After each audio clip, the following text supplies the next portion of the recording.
Hi, I'm Mike Ryan. In this video, we're going to take a comparison look at the type of turquoise that would have been the desired turquoise during the period of the Great American Turquoise Rush, which you can read about in part 1 of Turquoise in America, covering the time period 1890 to 1910. One of the reasons for the great expense of turquoise at that time is they only wanted the sky blue. And as we all know, most turquoise comes in matrix formation. Also, let's remember that 80% of turquoise is too soft to be used commercially. And at that time, there were not the same stabilization techniques. They didn't have plastic polymers at that time. They didn't have the same means to harden the turquoise. So a lot of that turquoise was just left in the dumps. So once again, they took a very rare form, the sky blue, and they could only use the 20% that is hard enough to be used without hardening of some form of treatment. So I think that really contributed to the rarity of turquoise at that time, which of course is going to be one of the primary factors in pricing. So in any case, we're going to look at some Persian turquoise. First, we're going to look at a tray of matrix turquoise. And in the Persian classification, the top grade, Angustari, the next grade is Barkane, the third grade is Ajami. And those translate differently than we would think here in terms of grade. Angustari simply refers to a ring size. It was the turquoise that could be used in a ring, and that was considered the highest grade. The Barkane means a group, so it would be a grouping of turquoise. And the matrix was denoted by the Arabic word Shajari. So we have those two terms there, and it makes it kind of difficult to make the transition to a Western grading form. Arabi is for the Arabs, and they would have the lowest grade, which would be used in the market with Arab customers. And that still remains a big customer base for Persian turquoise. A lot of their turquoise going to Dubai, Arab Emirates. So after we look at that tray of the Shajari, we're then going to do our comparison looking at some Angustari rings in the Ajami, which means clear in Arabic, and then we'll compare that to Sleeping Beauty. So I hope you enjoy this exploration of Ajami clear turquoise.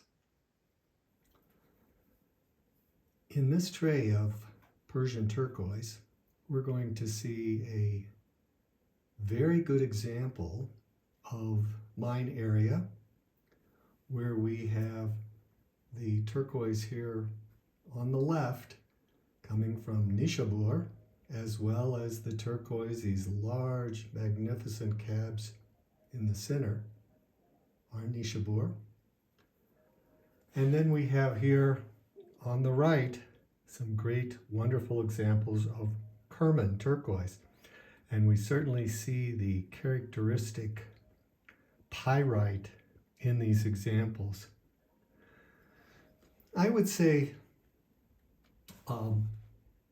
that for me, this is mostly high-grade turquoise.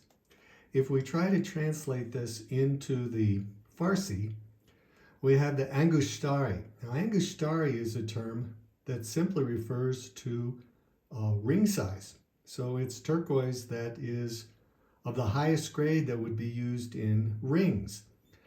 And we're going to see some examples of that in a bit. The terms are Angustari, which is the ring size, Barkane, which means simply a group of turquoise, a lot, if you will. So we could say that this lot of turquoise all here is Barkane.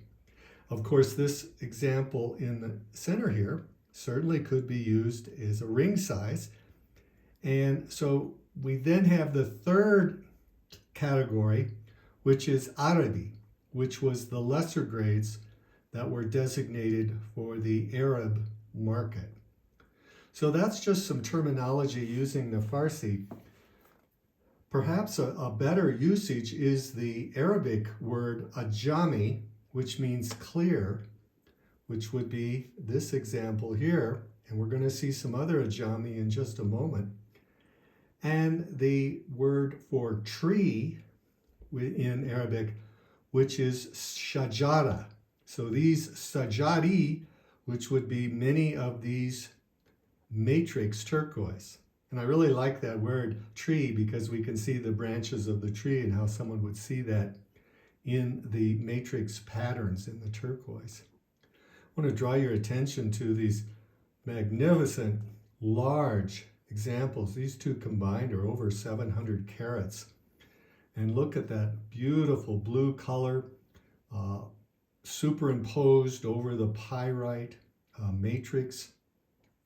And we see this other very, very highest grade Persian turquoise here in this large cab, where the blue again floating over more of what I would think is more of a rhyolite matrix. So these are just some examples of the classification and terminology in Persian turquoise.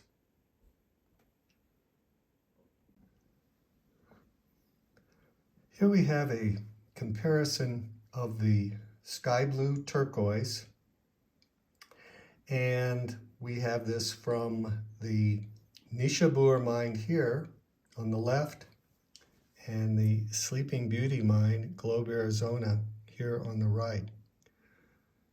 So first of all, let's do for definitions here. With the Nishabur, this would be considered the top grade, which in Farsi is Angustari, and it would be called Ajami, clear.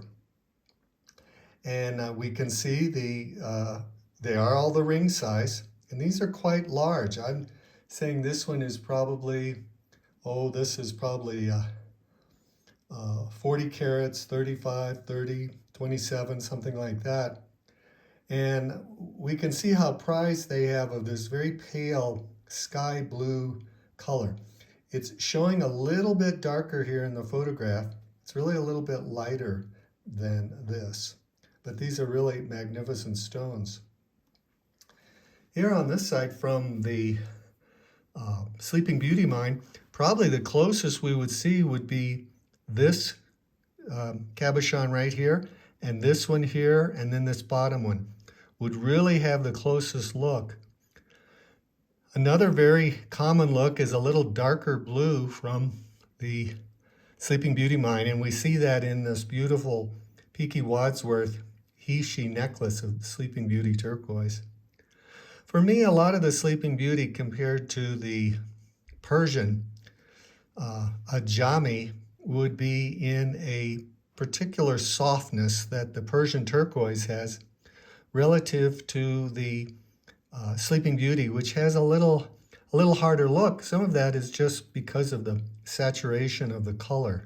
I think as you get a deeper blue, it changes your sensitivity to the stone, as opposed to the lighter, paler bluish hue.